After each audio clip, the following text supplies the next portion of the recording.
In a significant shift for motorsports broadcasting, Dale Earnhardt Jr. is set to bring his racing expertise to television. Amidst internal tensions at Stewart-Haas Racing, this move signals a new chapter for Dale Jr. and possibly foreshadows changes within the team.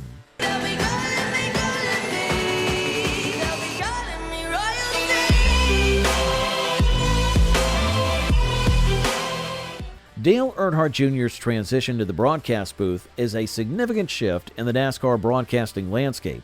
With a career that has spanned over 2 decades, Dale Jr.'s move from NBC to Amazon and TNT Sports marks a new chapter for the retired driver and the sport itself.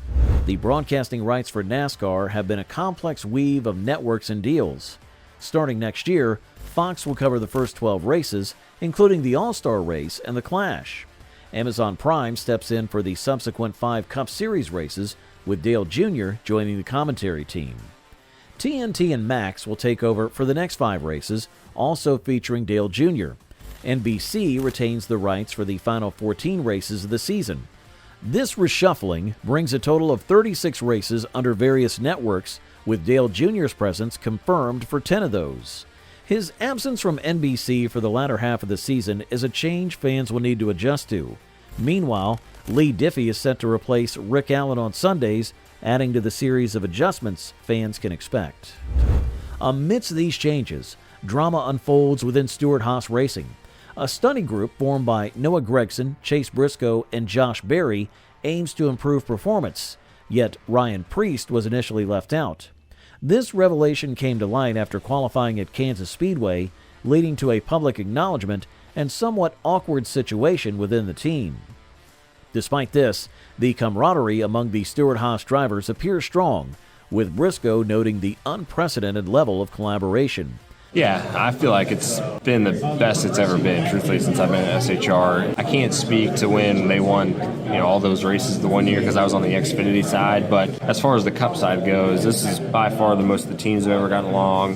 The drivers, all work together really, really well. Just the camaraderie in the building, and it's just been way different. And I think a lot of that is just all of us are relatively young and inexperienced, and we're all at the shop a lot more than probably what it was when there was a lot of other guys there. Just we're at different points of our career where we're all kind of hungry and not as busy as what a Harvick or somebody like that would be, so it makes it a little easier for us to all be at the race shop. But yeah, I just feel like we work really well together. In the past, I feel like our company's just probably been 4 independent teams a lot of the time, and it worked for a really long time like that. But now with the next gen era, you have to work together, and that's where I feel like our company's done a way better job this year, just working all of our cars together. And I feel like as a group, we've ran closer together on speed than what we probably have in years past. And I know from a driver standpoint, from a teammate side of things, it's the best I've ever had. The dynamics within Stewart-Haas Racing, or SHR, are as intense as the races themselves. Ryan Preece's situation is a prime example of the cutthroat nature of NASCAR. Despite being a hard-working and talented driver, Preece finds himself in a precarious position. With rumors suggesting SHR might sell one of their charters, the pressure is on. Preece's exclusion from the study group was more than just an oversight. It was a glaring misstep in team communication. The subsequent public exchange highlighted the tension within the team. It's a reminder that in NASCAR, as in any high-stakes sport, the line between in-group and out-group can be razor thin.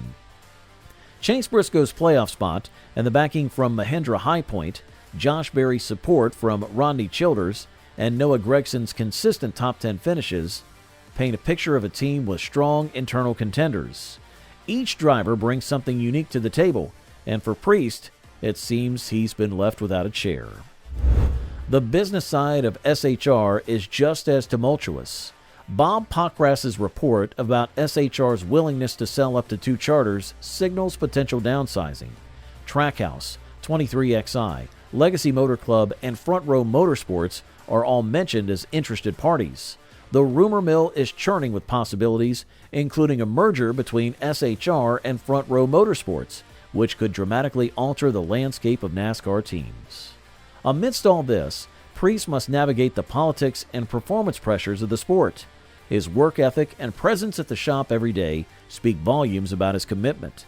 Yet, in the high-octane world of NASCAR, sometimes effort isn't enough. Now the possibility of SHR selling a charter has put Ryan Preece in a vulnerable spot. Despite his commitment and talent, he might be the first to leave if the team downsizes. Chase Briscoe's future is also uncertain. His strong association with Ford could be a double-edged sword depending on SHR's decisions. If SHR maintains its partnership with Ford, Briscoe might stay. However, if SHR parts with Ford, Briscoe could be looking for a new team. The choice between Josh Berry and Noah Gragson is tough, with Gragson currently showing the most promise and potential for growth. The silly season is in full swing, with rumors and possibilities swirling around. The focus is not just on who will stay or leave, but also who brings the most value and potential to the team. This is where sponsorship plays a crucial role, and Gragson seems to be leading in this aspect. The weekly power rankings provide a snapshot of the current state of play, with Noah Gragson, Christopher Bell, Ty Gibbs, and Ross Chastain being notable mentions. Kyle Busch, despite some hiccups, has shown resilience and skill, earning him a spot in the top 10. Chris Buescher's recent performances have been commendable, and Ryan Blaney, despite being the only Ford consistently in the lead, has had a mix of fortunes. Bowman's resilience is evident, despite not having the fastest car on the track. His vehicle, number 48, may not boast breakneck speeds, but its reliability is unquestionable. However, leading a mere 6 laps throughout the season raises questions about his potential to win. While he consistently ranks between 5th and 10th place, a victory seems distant. Tyler Reddick, on the other hand, showed promise with impressive speeds during practice sessions. Positioned 6th this week, expectations were high for him to be a favorite. Yet the race did not reflect his potential, as he finished 20th and garnered only a handful of stage points. His teammate Bubba Wallace also had a lackluster performance, marking a disappointing weekend for the 23XI racing team. Despite this, Reddick holds at 5th in points, tied for the most top 10s this year. Chase Elliott, known for his remarkable consistency, secured another strong top 5 finish. With more top 5s than anyone except Kyle Larson this season, Elliott's worst finish is 19th. This consistency has propelled him to the top 5 in both the regular season standings and power rankings. William Byron's recent journey has been fraught with challenges. After a crash at Dover and a collision with the wall during Kansas qualifying, he struggled to make significant progress in the race. Despite starting 36th, he managed to advance to around 12th or 13th place, but failed to break into the top 10. With no stage wins and a drop to 7th in the regular season standings, Byron now ranks 4th in the power rankings. Martin Truex Jr. has risen to the 3rd spot, mirroring Elliott's consistency. With an average finish of 8.9 and a worst finish of 18th, Truex has maintained a top 2 position in the regular season standings for 9 weeks. A win seems imminent, with near misses at Richmond and Kansas hinting at his potential. And that's the latest on Dale Jr.'s exciting move to TV. What are your thoughts on this new chapter in his career? Drop a comment below to join the conversation. And don't forget to subscribe for more upcoming updates.